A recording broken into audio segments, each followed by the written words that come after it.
नमस्कार। आपका इस वीडियो में आप सबका स्वागत है। आज के इस वीडियो में हम सीखेंगे कि फ्लैग एंड पोल का patterns. Flag and pole pattern ये हम शॉर्ट टर्म के लिए यूज करेंगे। तो लगभग ये फ्लैग एंड पोल ये जो होता बनता है ये शॉर्ट पीरियड की ही बनता है। तो बोले तो हमको जो इंट्राडे का ट्रेडिंग करना पड़ता है तब हम ये फ्लैग एंड पोल देखने का चांसेस बहुत ज्यादा है। और ये कैसा पैटर्न रहता है, तो ये कंसोलिडेशन पैटर्न रहता है और परपेंडिकुलर और फ्लैग बनाता है, राइट।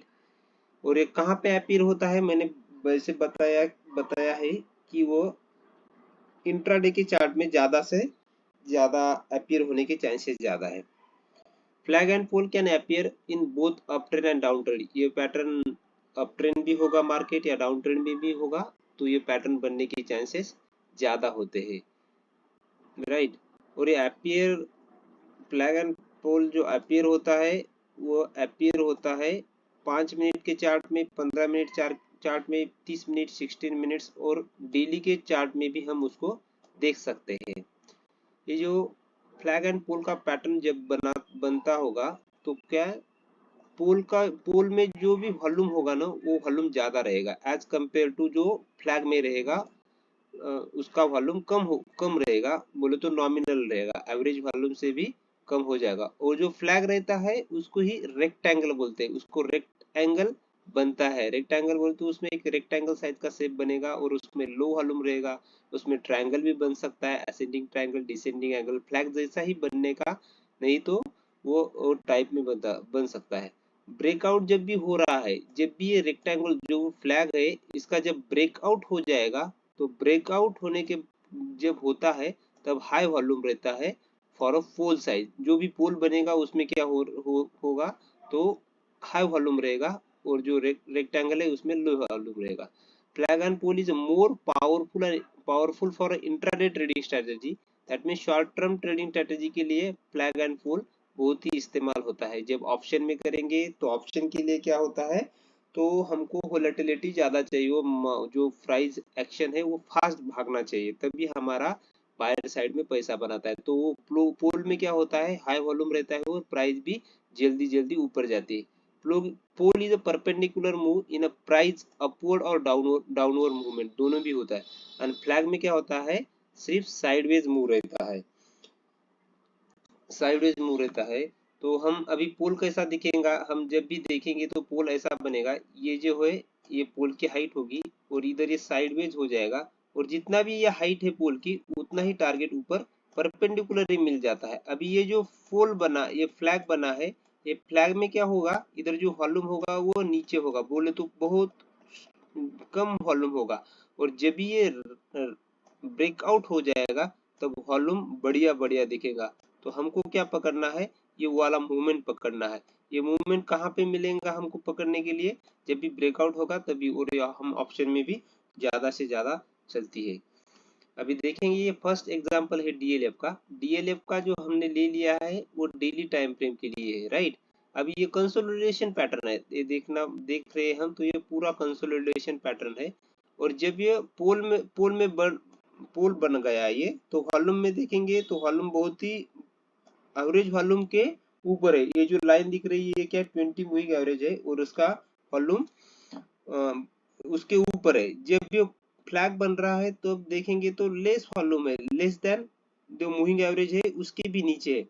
और जब ये पोल बन रहा था, ये पोल का ब्रेकआउट हो गया, तभी ये परपेंडिकुलर मूवमेंट आ गया और हमारा टारगेट जितना ये पोल का हाइट होगा उतना ही टारगेट ये हमको दे देगा और एक कम कम मिनिमम टाइम पीरियड में हो जाएगा। एक डेली का ये डीएलएफ का एग्जांपल है। दूसरा एग्जांपल देखेंगे हम मारुति का, ये हावरली में देखा है हमने, हावरली टाइम फ्रेम में। अभी देखेंगे तो ये पोल है, ये पोल है और ये फ्लैग है। अभी वॉल्यूम थोड़ा ये हो चुका है, इसमें वॉल्यूम ज्यादा रहता है। और ये फ्लैग है और ये पोल का ये टारगेट आ चुका है। जितना भी पोल की हाइट रहेगी पहले वाले, उतना टारगेट हमको आने वाले ब्रेकआउट से ऊपर जब भी टारगेट रहेगा वो टारगेट हमको मिल सकता है। कई कई लोगों को क्या प्रॉब्लम रहता है कि टारगेट कैसा निकलना है, तो पैटर्न देखेंगे और पैटर्न के हिसाब से हम पोल का टारगेट निकालेंगे। अभी ये टारगेट आ गया, बाद में क्या हो जाएगा, यही पोल हो जाएगा और ये क्या हो जाएगा, फ्लैग हो जाएगा और ये उसका टारगेट उसका टारगेट भी ऊपर से आ जाता है।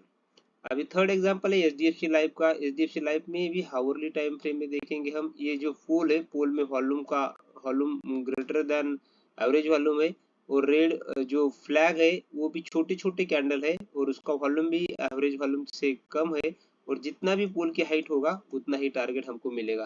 फिर ये क्या है, ये प्रीवियस वाला फ्लैग एंड पोल है, उसका ये हाइट है, और उसका टारगेट आने के बाद अभी ये पोल हो गया, ये फ्लैग हो गया, और ये दूसरा फेल हो गया, बोले तो उतना टारगेट नहीं देगा, तो हमको कभी कभी हमारा स्टॉप लॉस भी हीट करना पड़ता है, राइट। अभी मारुति सुजुकी में भी देखेंगे, ये पोल, ये फ्लैग, ये पोल है, ये फ्लैग है, ये पोल है, अभी ये फ्लैग है, ऊपर के साइड पर ना करके नीचे के साइड पर कर लिया है। अभी नीचे के साइड पे भी हम देखेंगे, यह जो पोल फ्लैग एंड पोल है दोनों साइड में काम करता है, अप ट्रेंड में भी डाउन ट्रेंड में। आने वाले कुछ स्लाइड में हम डाउन ट्रेंड का भी देखेंगे, इसी स्लाइड में हमको डाउन ट्रेंड का मिला है, तो ये क्या है, फ्लैग है। अभी जब ब्रेकआउट करेगा तो नीचे की तरफ से टारगेट मिल सकता है। मारुति सुजुकी का ही दूसरे टाइम फ्रेम में है, ये पोल, ये फ्लैग, ये पोल, ये फ्लैग, ये पोल, ये फ्लैग है। अभी ये फ्लैग ब्रेकआउट नहीं किया, ब्रेक डाउन किया, तो नीचे की तरफ से हमारा टारगेट मिल सकता है। जब भी पोल होगा तभी वॉल्यूम एवरेज वॉल्यूम से ज्यादा होगा, जब फ्लैग बन रहा होगा तभी वॉल्यूम क्या होगा, कम होगा। अभी ये पोल है तो पोल के हिसाब से हम वॉल्यूम देखेंगे, जो फ्लैग है वो फ्लैग से हिसाब से जब वॉल्यूम देखेंगे तो बहुत ही कम है। यही से मालूम हो जाएंगे कि हमको ये कैसा है, बोले तो pole and flag is a continuation pattern, वो पैटर्न कंटिन्यू होता है, सिर्फ उसको क्या करना है, हमको थोड़ी पेशेंस रख के, जब भी ब्रेकआउट हो रहा है और ब्रेकआउट कैंडल का वॉल्यूम तगड़ा होगा तो हम उस पर एंट्री लेंगे और हमारा टारगेट अचीव हो सकता है। अभी हम डाउन साइड में देखेंगे, डाउन साइड में भी देखेंगे, अभी हिंदुस्तान यूनिलीवर है, ये 1 आवर का टाइम फ्रेम है, ये पोल है, ये फ्लैग है, तो उसका टारगेट इधर नीचे आ गया, राइट। अभी ये पोल बन गया, ये फ्लैग बन गया, अभी ये पोल जो फ्लैग है उसका डाउन ट्रेंड नहीं कर लिया, तो बोले तो ये बहुत बड़ा फ्लैग हो गया, तो इतना बड़ा फ्लैग नहीं होना चाहिए, एज कंपेयर टू जो पोल है उसके हिसाब से ये कम होना चाहिए, बोले तो 10-15 कैंडल ही होना चाहिए। अभी वो 1 आवर है तो 15 कैंडल से ज्यादा नहीं हो रहा, ये बहुत बड़ा फ्लैग बन रहा है, तो वो ज्यादा नहीं नहीं टारगेट अचीव कर रहा था, उसका सक्सेस रेशियो कम है। अभी जिंदा स्टील में देखेंगे, जिंदा स्टील में भी देखेंगे तो ये पोल बन गया है, वो फ्लैग, अभी मैंने जैसा बताया कि फ्लैग जैसा ही फ्लैग नहीं होगा, कि ये ऐसा होगा और ऐसा ही होगा, ऐसा नहीं हो सकता है, इसके बहुत सारे पॉसिबिलिटीज है। ऐसा हो सकता है ये प्राइस ऐसे ऐसे नीचे आ गई, ऊपर गई, और बाद में ऐसा भी हो सकता है, ऐसा हो गया है, ऐसा हो गया है, फिर ऐसा हो गया है, ऐसा हो गया, तो उसका उसके जब हम बहुत सारे चार्ट देखेंगे तो हमको समझ में आ जाएगा कि क्या होता है। अब ये पोल, ये फ्लैग और ये नीचे वाला हमको टारगेट अचीव हो गया। दूसरे बार पोल नहीं बनाया, बोले तो ये कंटिन्यूएशन पैटर्न नहीं रहा, नहीं हो पाया है। अभी ये क्या हो गया, पोल हो गया, ये फ्लैग हो गया, ऊपर के साइड पे ब्रेक आउट नहीं कर लिया तो उसका टारगेट हम नहीं अचीव करेंगे, राइट। सिर्फ नौकरी में देखेंगे, नौकरी का अभी लेटेस्ट वाला एग्जांपल है, आज का ही एग्जांपल है 1 आवर टाइम फ्रेम का, तो ये देखेंगे, ये पोल है ऊपर से, वो फ्लैग है, और उसके नीचे क्या है, टारगेट है। अब ये जो दूसरा बन गया है वो दूसरा क्या है, उसमें एक ही दिक्कत है कि बहुत सारे कैंडल बन गए हैं, और बहुत सारे कैंडल बने भी है, हमारा कंडीशन सेटिस्फाई है, इतना सारा कैंडल नहीं बनना चाहिए, थोड़ा सा कम बना। हम देखेंगे तो ये वॉल्यूम कैसा है, जब भी पोल बनते बनते जा रहा है तब वॉल्यूम ज्यादा है, और जब भी फ्लैग बनते जा रहा है तब वॉल्यूम एवरेज वॉल्यूम से कम है, ये हमको ध्यान में रखना है। उसी हिसाब से हम ये डेली में यूज कर सकते हैं, और इंट्राडे के लिए बहुत ही बढ़िया स्ट्रेटजी है, हम कोई भी यूज कर सकते हैं। अब ये झील का एग्जांपल है, झील में भी देखेंगे, ये पोल है, ये फ्लैग है, ये पोल बन गया है, ये फ्लैग बन गया है, ये पोल बाद में उसका टारगेट अचीव होता है। जब भी फ्लैग बनता है तब वॉल्यूम देखेंगे तो बहुत कम वॉल्यूम रहता है, जब पोल बनता है तो एवरेज वॉल्यूम के ऊपर ऊपर वॉल्यूम जाता है, ये ध्यान में रखना है हमको। मैंने इस चैनल पर बहुत सारे वीडियो डाले हैं, जैसे कि ये अभी जो स्ट्रैटेजी हमने डिस्कस की है वो स्ट्रैटेजी है इंट्राडे के लिए, तो इंट्राडे में ये स्ट्रैटेजी हम लागू कर सकते हैं। मैंने एक कप पैटर्न का वीडियो बनाया है, और टॉप डाउन जो भी अपवर्ड डाउनवर्ड ट्रेंड्स है उसमें भी है। जो कप पैटर्न का है वो लॉन्ग टर्म के लिए है, तो हम उसमें भी हम वो वीडियो भी देख सकते हैं। आपको सपोज कुछ ज़्यादा जानकारी चाहिए तो हम हमारे पर कांटेक्ट कर सकते हैं, और हम आपको अच्छी तरह से सीख पाओगे। Thank you for good luck and good trading.